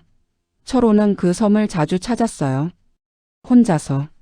무슨 일을 하는지는 몰랐지만 민석은 노트북에 타자를 쳤습니다. 섬에 오두막이 있다고 하셨죠? 거기를 수색해봐야 할 것 같습니다. 하지만 어떻게 들어가죠? 지금은 제 의부자들이 관리하고 있을 텐데. 민석은 미소를 지었습니다. 여사님, 아드님들이 여사님을 섬에 보내려는 움직임을 보이고 있나요? 정수는 고개를 끄덕였습니다. 네. 최근 들어 노골적으로 요양원이나 외딴 곳으로 보내려고 해요. 재산 때문이겠죠. 완벽합니다. 민석은 손뼉을 쳤습니다. 그럼 그들의 계획을 역이용합시다. 여사님이 섬에 가시면 우리가 몰래 들어가서 증거를 찾아내는 겁니다. 대수가 걱정스럽게 물었습니다. 하지만 위험하지 않을까요? 만약 그 사람들이 정순 씨를. 삼촌 걱정 마세요. 제가 경찰과 협조 체계를 구축하겠습니다. 여사님의 안전을 최우선으로 하겠습니다. 정수는 결심했습니다. 해보겠어요. 이제라도 진실을 밝혀야 해요. 그날부터 세 사람은 치밀하게 계획을 세웠습니다. 정수는 계속 휠체어에 앉은 척하며 의부자들을 지켜봤습니다. 그들의 대화를 엿듣고 움직임을 파악했습니다. 민석은 법률 자료를 조사했습니다. 40년 전 사건이지만 부정하게 취득한 재산은 시효 없이 환수될 수 있다는 판례를 찾았습니다. 대수는 섬의 옛 지도와 자료를 모았습니다. 오두막의 구조, 숨길 만한 장소들을 표시했습니다. 석 달이 지났습니다. 모든 준비가 완료되었습니다. 이제 의부자들이 움직이기만을 기다렸습니다. 6개월 전 정순의 집. 정순은 거실에서 휠체어에 앉아 TV를 보는 척했습니다. 하지만 실제로는 부엌에서 작은 목소리로 이야기하는 새 의부자들의 대화에 집중하고 있었습니다. 형, 그 할멈을 언제까지 집에 둘 건데? 진호의 목소리였습니다. 짜증과 조급함이 섞여 있었습니다. 매달 간병비만 해도 200만 원씩 나가잖아. 그 돈이면 내 빚 이자라도 갚겠어. 요양원에 보내면 되잖아. 왜 굳이 섬으로? 진호가 조심스럽게 물었습니다. 그의 목소리에는 여전히 약간의 망설임이 있었습니다. 진수가 낮은 목소리로 대답했습니다. 요양원에 보내면 비용이 계속 나가. 월 300만 원은 기본이야. 하지만 섬에 두면 일주일이면 충분해. 무슨 뜻이야? 외딴 섬에서 혼자 하반신 마비 상태로. 일주일 동안 고립시키면 곧 재산 포기 각서에 서명할 거야. 심리적으로 무너지게 만드는 거지. 정수는 온몸이 얼어붙었습니다. 하지만 표정 하나 변하지 않았습니다. TV를 보는 척 계속했습니다. 진우가 음흉하게 웃었습니다. 그것도 방법이네. 근데 만약 안 하면? 잠시 침묵이 흘렀습니다. 진수가 더 낮은 목소리로 말했습니다. 그럼 자연스럽게 사고가 날 수도 있지. 외딴 섬에서 하반신 마비 노인이 혼자 있다가 얼마든지 일어날 수 있는 일이야. 정수는 심장이 멎는 줄 알았습니다. 자신을 죽일 생각까지 하고 있었던 것입니다. 진호가 놀라 말했습니다. 형, 그건 너무 심한 거 아니야? 아무리 그래도 살인은. 살인? 누가 살인해? 사고야, 사고. 하반신 마비 80 노인이 외딴 섬에서 혼자 지내다가 사고로 죽었다. 누가 의심하겠어? 진수의 목소리는 차가웠습니다. 마치 비즈니스 회의에서 프로젝트를 논의하듯 담담했습니다. 진우가 거들었습니다. 맞아. 그리고 그 할멈이 죽으면 재산은 자동으로 우리한테 오잖아. 법정 상속인이니까. 하지만 진호가 또 망설였습니다. 하지만 진수가 그의 어깨를 탁 쳤습니다. 진호야, 넌 빚이 얼마야? 3천만 원. 이번 달 안에 못 갚으면 집 날아간다며? 아내가 이혼하겠다고 했다며? 우리한테는 이번이 마지막 기회야. 그 할멈 재산은 30억이야. 셋이서 나누면 각자 10억씩. 10억 있으면 모든 게 해결돼. 넌 빚 갚고 나는 회사 더 키우고 진우는 도박 빚 갚고. 진수의 논리는 명확했습니다. 돈. 모든 것이 돈이었습니다. 진호는 한참을 침묵했습니다. 그리고 작은 목소리로 말했습니다.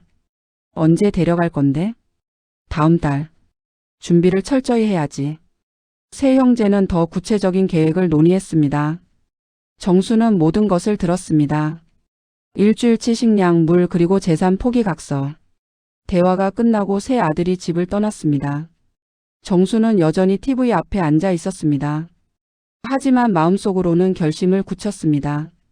이제 확실해졌어. 이 아이들은 구제불능이야. 그날 밤 정수는 민석에게 전화를 걸었습니다. 민석 변호사님, 계획을 앞당겨야 할 것 같아요. 무슨 일이세요? 아이들이 위험한 생각을 하고 있어요. 저를 섬에 데려가서 만약 제가 재산을 포기하지 않으면. 정수는 떨리는 목소리로 모든 것을 전했습니다. 민석은 즉시 대응했습니다. 여사님, 걱정 마세요. 제가 지금부터 경찰과 협조 체계를 구축하겠습니다. 그리고 섬에 몰래 감시 카메라를 설치하겠습니다. 여사님의 안전이 최우선입니다. 고맙습니다. 하지만 여사님, 위험할 수 있습니다. 정말 괜찮으시겠어요? 정수는 단호하게 대답했습니다. 괜찮아요. 40년을 기다렸어요. 이제 끝낼 때가 됐어요. 석 달 전 드디어 그날이 왔습니다. 아침 일찍 세 아들이 정순의 집에 왔습니다. 진수는 양복을 입고 있었고 진호는 평상복, 진우는 가죽 재킷을 입고 있었습니다. 어머니, 준비하세요. 오늘 섬으로 가실 거예요. 진수가 말했습니다. 그의 목소리는 공손했지만 눈빛은 차가웠습니다. 정수는 고개를 끄덕였습니다. 그래. 알겠다. 정수는 미리 준비해둔 작은 가방을 가져왔습니다. 옷 몇 벌과 세면도구 그리고 숨겨둔 비화폰. 비화폰은 가방 속 속옷 사이에 넣어뒀습니다. 세 아들은 정순을 휠체어에 태워 차에 실었습니다. 그리고 항구로 향했습니다. 차 안은 조용했습니다. 진수는 운전에 집중했고 진호는 창밖을 바라봤으며 진우는 휴대폰을 만지작거렸습니다. 항구에 도착했습니다. 작은 어선이 대기하고 있었습니다. 진수가 미리 빌려둔 배였습니다. 세 아들은 정순을 배에 옮겼습니다. 휠체어째로 들어 올려 배에 실었습니다. 정수는 아무 말도 하지 않았습니다. 순순히 따랐습니다. 배가 출발했습니다. 엔진 소리가 요란했습니다. 파도가 배를 흔들었습니다. 섬까지는 3시간 거리였습니다. 배 위에서 진수가 정순에게 다가왔습니다.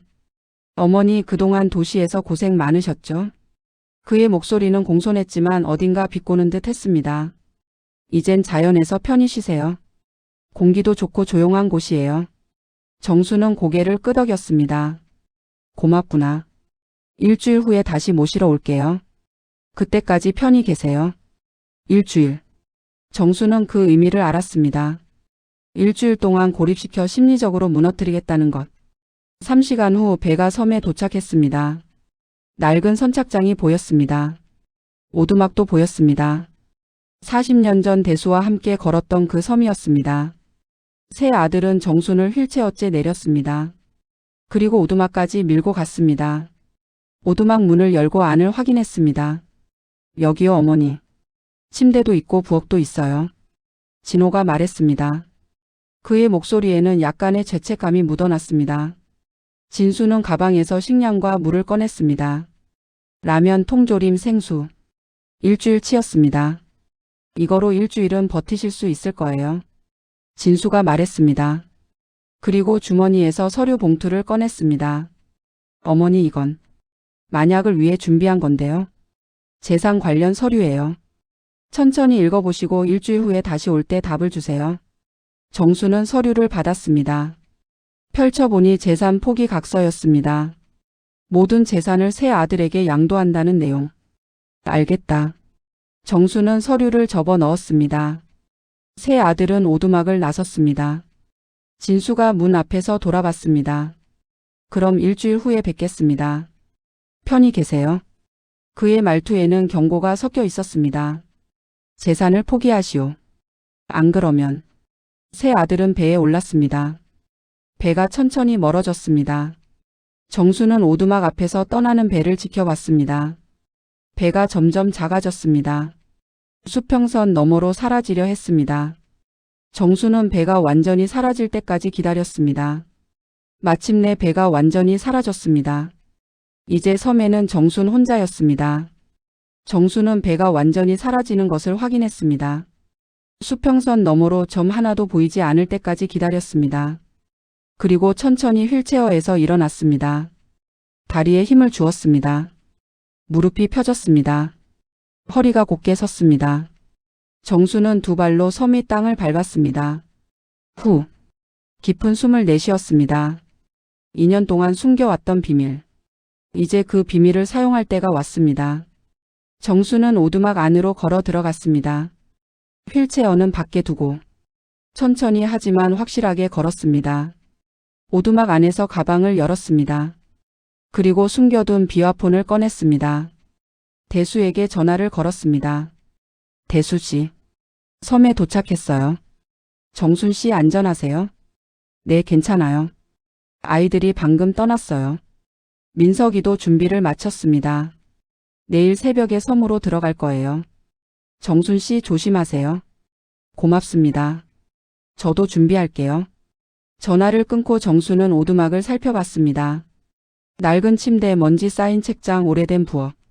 40년이라는 시간이 이곳에도 흔적을 남겼습니다. 정수는 마루를 살펴봤습니다.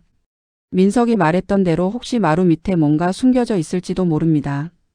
1시간 동안 구석구석을 살폈습니다. 그리고 침대 옆 마루판 하나가 미세하게 튀어나와 있는 것을 발견했습니다. 정수는 무릎을 꿇고 그 판자를 눌러봤습니다. 판자가 움직였습니다. 심장이 빠르게 뛰었습니다. 정수는 손으로 판자를 들어 올렸습니다. 그 밑에는 작은 금고가 숨겨져 있었습니다.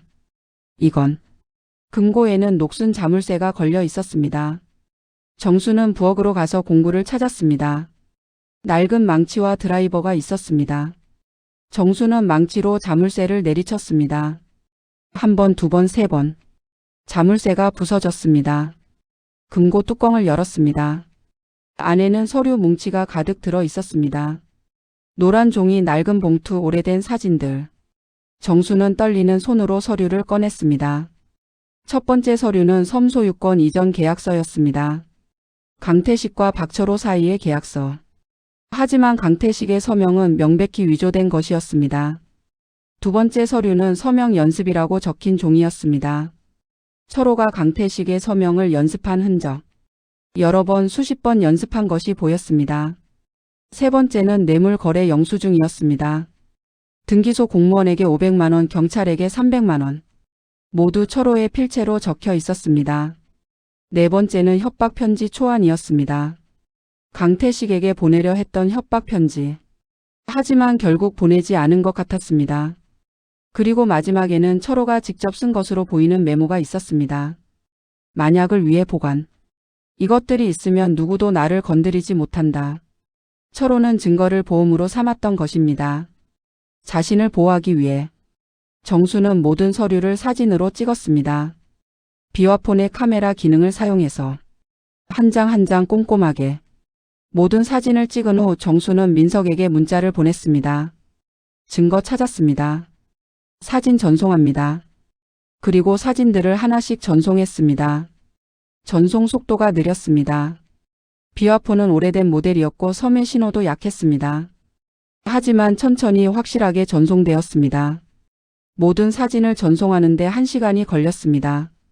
마지막 사진이 전송되자 민석에게서 답장이 왔습니다.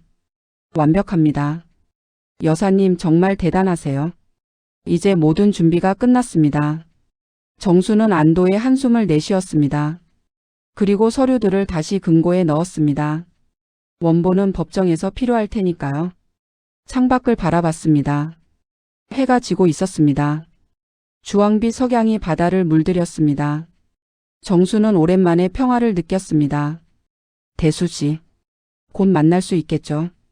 그리고 모든 걸 바로잡을 수 있겠죠. 정수는 섬에서 일주일을 보냈습니다. 낮에는 바다를 바라보며 과거를 정리했고 밤에는 대수, 민석과 비와폰으로 연락하며 계획을 다듬었습니다.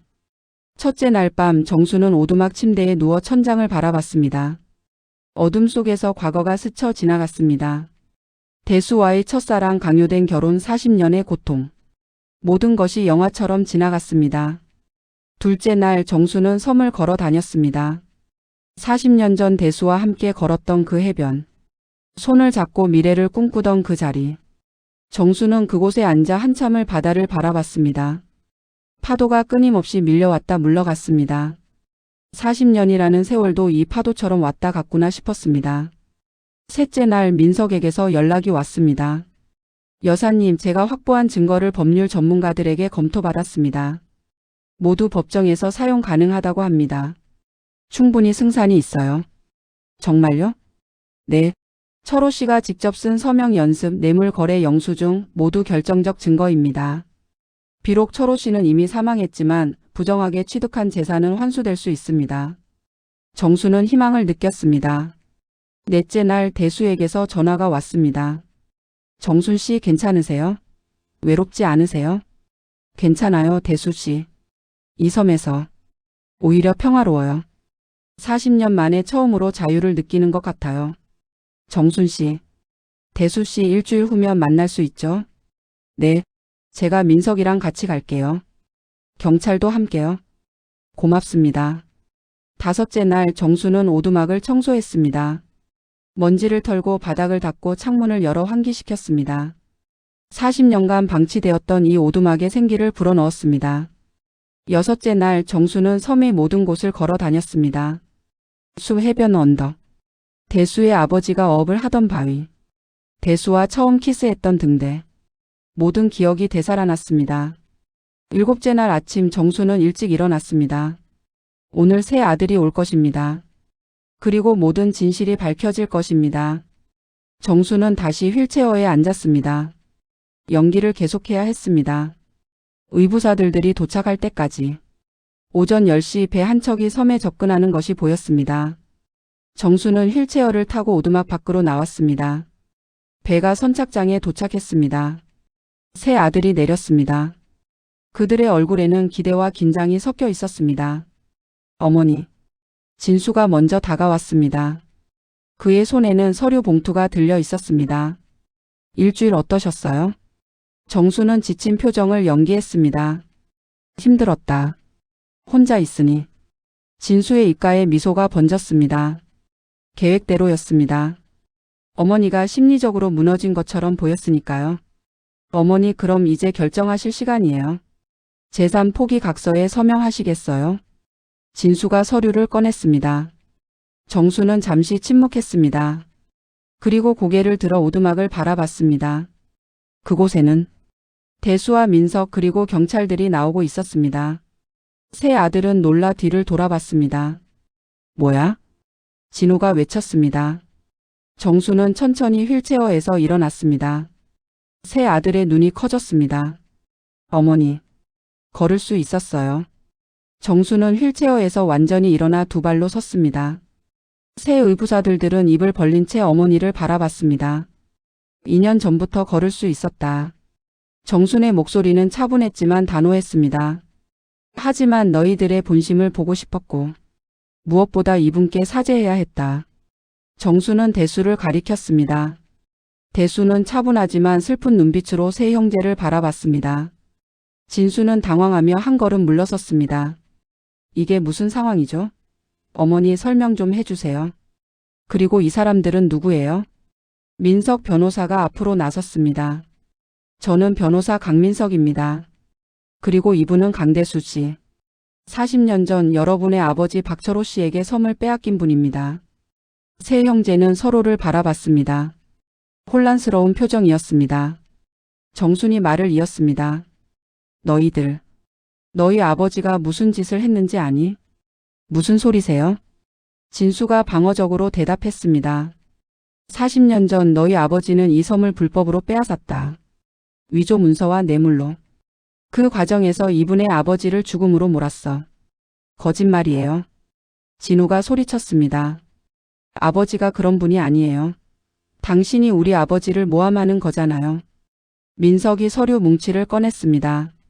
증거가 여기 다 있습니다. 위조 문서, 뇌물 거래 영수증, 협박 편지, 그리고 고인이 직접 작성한 범죄 일지까지. 민석은 서류를 세 형제에게 건넸습니다. 진수가 받아 펼쳐봤습니다. 얼굴이 점점 창백해졌습니다. 섬 소유권 이전 계약서.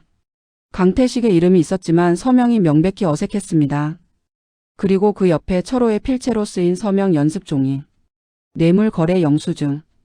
등기소 공무원 500만 원, 경찰 300만 원. 모두 철호의 필체였습니다. 진수는 손이 떨렸습니다. 진호는 고개를 숙였습니다. 진호는 여전히 믿지 못하겠다는 표정이었습니다. 정순이 계속 말했습니다. 너희들이 그토록 탐내던 재산은 모두 범죄로 얻은 것이다. 그 섬을 담보로 받은 대출, 그 돈으로 산 부동산, 모든 것이 불법이야. 그건 아버지가 한 일이고 우리랑은 상관없잖아요. 진수가 반박했습니다. 하지만 그의 목소리에는 확신이 없었습니다. 정수는 고개를 저었습니다. 너희는 아버지가 나를 폭행하는 걸 알면서도 방관했어. 5년 전 내가 계단에서 떨어진 게 사고가 아니라는 걸 너희도 어느 정도 짐작했을 거야. 진호가 고개를 들었습니다. 그의 눈에 죄책감이 가득했습니다.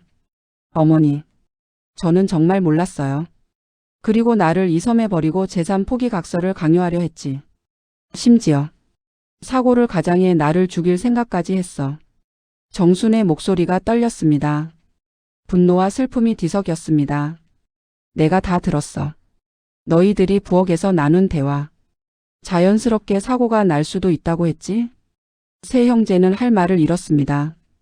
진수는 고개를 돌렸고 진호는 무릎을 꿇었으며 진우는 주먹을 불끈 쥐었습니다. 경찰이 앞으로 나섰습니다.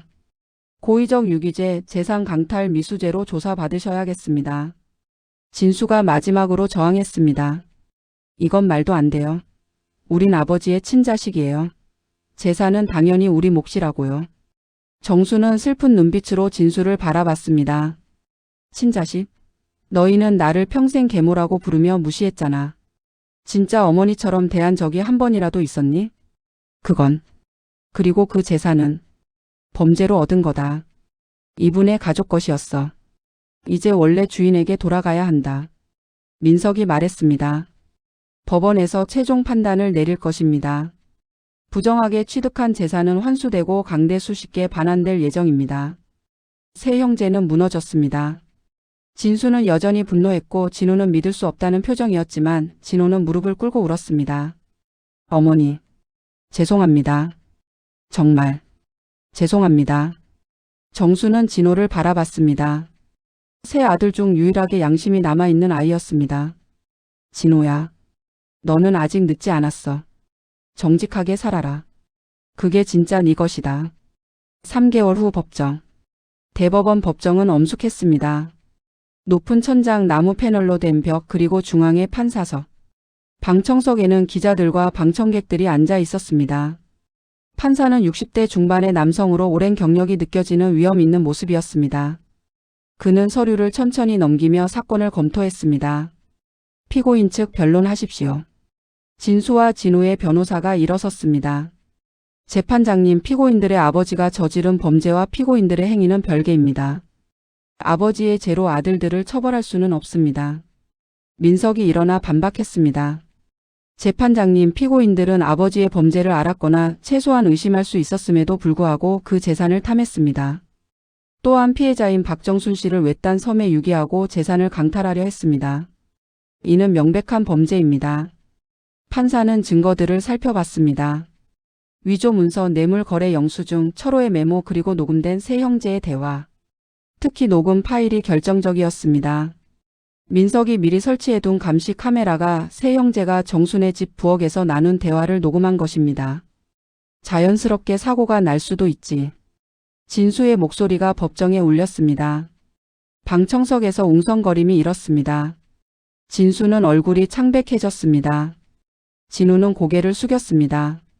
진호는 눈물을 흘렸습니다. 판사는 긴 심의 끝에 판결문을 읽기 시작했습니다. 피고인 박철호는 비록 사망했으나 1994년 당시 문서 위조, 뇌물 공여, 사기 등의 범죄를 저질렀음이 명백히 인정됩니다. 방청석이 조용해졌습니다. 따라서 부정하게 취득한 선 및 관련 재산은 원소 유주인 강대수 씨에게 환수합니다. 대수는 눈을 감았습니다. 40년 만의 정의였습니다. 또한 피고인 박진수는 고의적 유기죄 및 재산 강탈 미수로 징역 2년, 집행유예 3년을 선고합니다. 진수는 주먹을 쥐었지만 아무 말도 하지 못했습니다. 피고인 박진우는 동일한 제목으로 징역 2년, 집행유예 3년을 선고합니다. 진우는 고개를 떨궜습니다. 피고인 박진우는 정상 참작하여 벌금 500만 원을 선고합니다. 진우는 안도의 한숨을 내쉬었습니다. 판사가 마지막으로 말했습니다. 부정하게 취득한 재산으로 얻은 모든 이득은 환수되며 피해자에게 배상되어야 합니다. 이상 선고를 마칩니다. 당. 판사가 망치를 내렸습니다. 판결이 확정되었습니다. 법정을 나서며 진호가 정순에게 다가왔습니다. 어머니, 정말 죄송합니다. 제가 너무 어리석었어요. 정순은 진호의 어깨를 두드렸습니다. 진호야, 이제부터라도 정직하게 살아라. 네 손으로 벌어서 먹고 살아. 그게 진짜 네 인생이다. 진호는 눈물을 흘리며 고개를 숙였습니다. 한편 진수와 진우는 분노한 얼굴로 법정을 떠났습니다. 그들은 끝까지 자신들의 잘못을 인정하지 않았습니다. 법원 계단에서 대수가 정순에게 다가왔습니다. 정순 씨, 고생하셨어요. 아니에요, 대수 씨. 이제야 제대로 된 길을 찾은 것 같아요. 두 노인은 법원. 판결 후 6개월이 지났습니다. 섬은 법적으로 대수에게 돌아왔습니다. 대수는 섬을 찾았습니다. 40년 만에 다시 찾은 고향이었습니다. 아버지, 이제야 섬을 되찾았습니다. 대수는 아버지의 묘 앞에 무릎을 꿇고 눈물을 흘렸습니다. 40년간의 한이 눈물로 흘러내렸습니다. 정순도 함께 있었습니다. 그녀도 무릎을 꿇고 강태식의 묘에 절을 했습니다. 선생님, 늦었지만 사죄드립니다. 제가 더 용기 있었다면. 대수는 정순의 손을 잡았습니다. 정순 씨, 이제 그만 자책하세요. 우리 함께 새로운 시작을 해요. 정순은 고개를 끄덕였습니다. 대수와 정순은 섬의 오두막을 수리하기 시작했습니다. 낡은 지붕을 고치고 벽을 칠하고 새 가구를 들였습니다. 간호사 해숙도 일을 그만두고 섬으로 와서 함께 일했습니다. 석 달 후 오두막은 작지만 아늑한 게스트하우스로 변했습니다. 희망 게스트하우스라는 이름을 달았습니다. 개업 첫날 몇몇 손님들이 찾아왔습니다. 조용한 섬에서 휴식을 원하는 사람들이었습니다. 어서 오세요. 정수는 밝게 웃으며 손님들을 맞았습니다. 80년을 살며 처음으로 진심으로 웃는 것 같았습니다. 대수는 낚싯배를 새로 샀습니다. 손님들에게 낚시 체험을 제공하기 위해서였습니다. 대수 씨, 조심하세요. 정순이 배를 띄우는 대수에게 손을 흔들었습니다. 대수도 웃으며 손을 흔들었습니다. 저녁 손님들이 모두 떠난 후 정순과 대수는 테라스에 앉아 바다를 바라봤습니다. 정순 씨, 행복하세요? 대수가 물었습니다. 네, 정말 행복해요. 80년을 살며 처음으로 이렇게 평화로워요. 정수는 대수의 손을 잡았습니다. 주름진 손과 주름진 손이 꼭 맞잡혔습니다. 대수 씨 40년을 기다려 주셨죠. 고마워요. 저도 고마워요, 정순 씨. 당신 덕분에 아버지의 한을 풀었어요. 그리고 당신과 함께 할 수 있게 되었어요. 두 사람은 석양을 바라봤습니다. 주황빛 하늘 반짝이는 바다 그리고 평화. 2년이 흘렀습니다. 어느 봄날 오후 배 한 척이 섬에 도착했습니다. 정수는 게스트하우스 앞 정원에서 꽃을 가꾸고 있었습니다. 손에는 작은 삽이 들려 있었고 무릎에는 흙이 묻어 있었습니다. 배에서 한 남자가 내렸습니다. 50대 중반의 남성. 깔끔한 셔츠에 청바지를 입고 손에는 꽃다발과 봉투를 들고 있었습니다. 어머니. 진호였습니다. 정수는 놀라 고개를 들었습니다. 진호야. 정수는 일어나 진호를 맞았습니다. 진호는 정순에게 다가와 꽃다발을 건넸습니다. 어머니 늦었지만 축하드려요. 게스트하우스 오픈. 고맙다 진호야. 들어와. 두 사람은 게스트하우스 안으로 들어갔습니다. 대수와 해숙도 반갑게 진호를 맞았습니다. 테라스에 앉아 차를 마시며 진호는 지난 2년간의 이야기를 했습니다. 판결 후에 정말 많은 생각을 했어요. 제가 얼마나 잘못 살아왔는지. 진호는 차를 한 모금 마셨습니다. 그의 얼굴에는 진정성이 느껴졌습니다.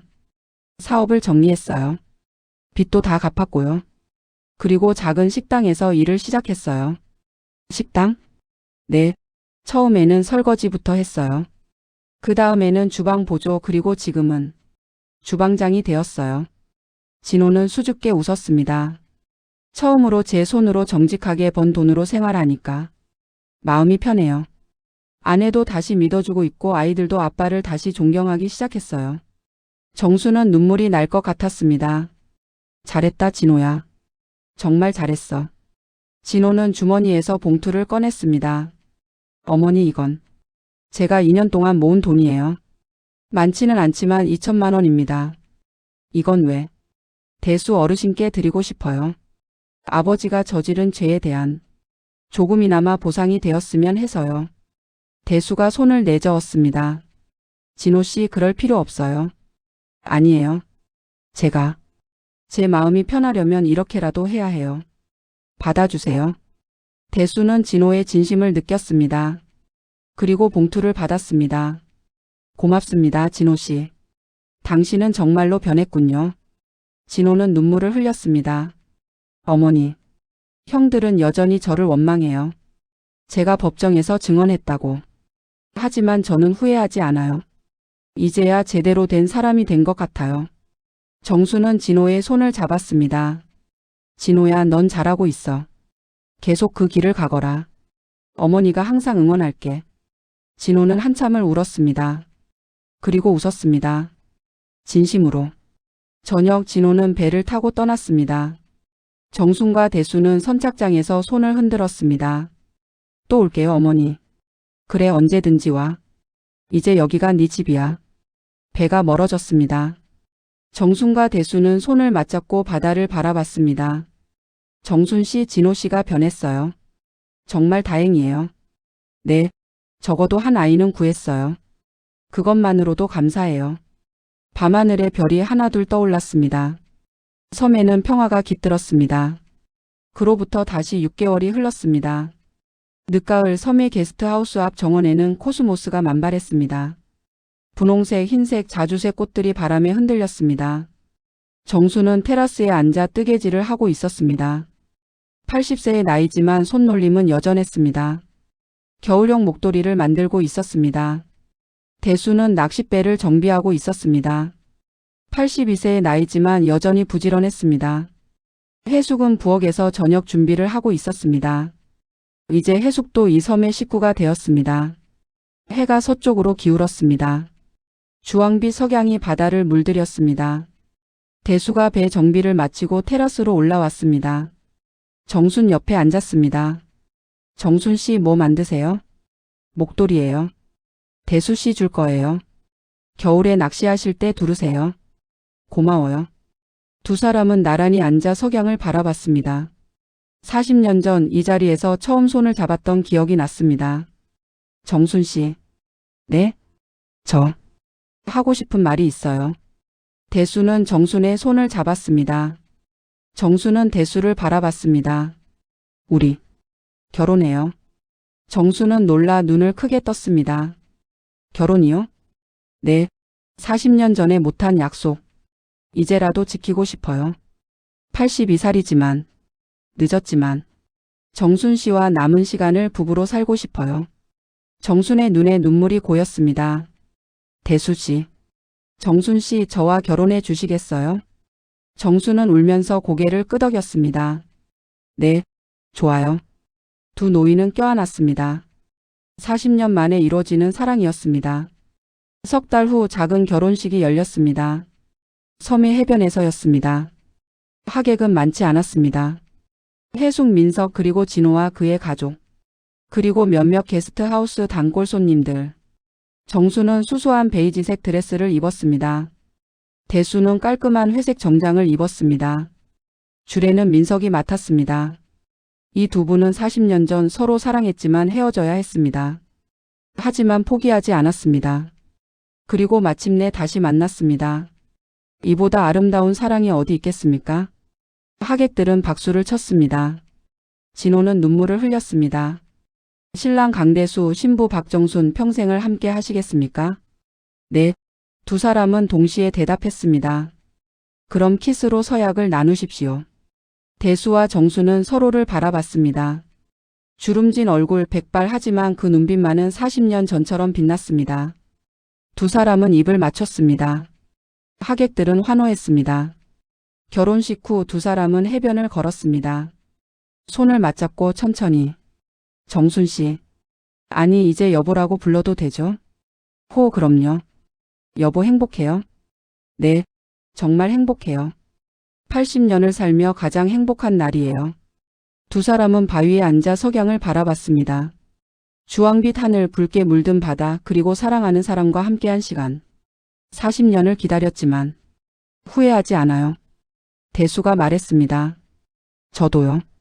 힘들었지만 이 순간을 위해서였다면 다시 견딜 수 있을 것 같아요. 정순이 대답했습니다. 두 사람은 서로를 꼭 안았습니다. 바다 위로 석양이 지고 별이 하나둘 떠올랐습니다. 섬에는 평화가 깃들었습니다. 40년간의 한과 죄책감, 그리고 복수가 아닌 정의의 실현. 그리고 마침내 찾아온 용서와 사랑. 정순과 대수는 손을 맞잡고 별을 바라봤습니다. 이제 남은 시간 그들은 진정한 평화 속에서 살아갈 것입니다. 40년을 기다린 사랑. 그것은 세월이 지나도 변하지 않는 진실이었습니다. 이번 이야기 잘 들으셨나요? 오늘 이야기가 마음에 들었다면 구독과 좋아요를 꼭 눌러주세요. 사연 속 주인공에게 따뜻한 한마디 댓글로 남겨주시면 그 마음이 분명히 전해질 거예요. 다음에 더 좋은 이야기로 찾아뵙겠습니다. 감사합니다. 오늘 하루도 행복하세요.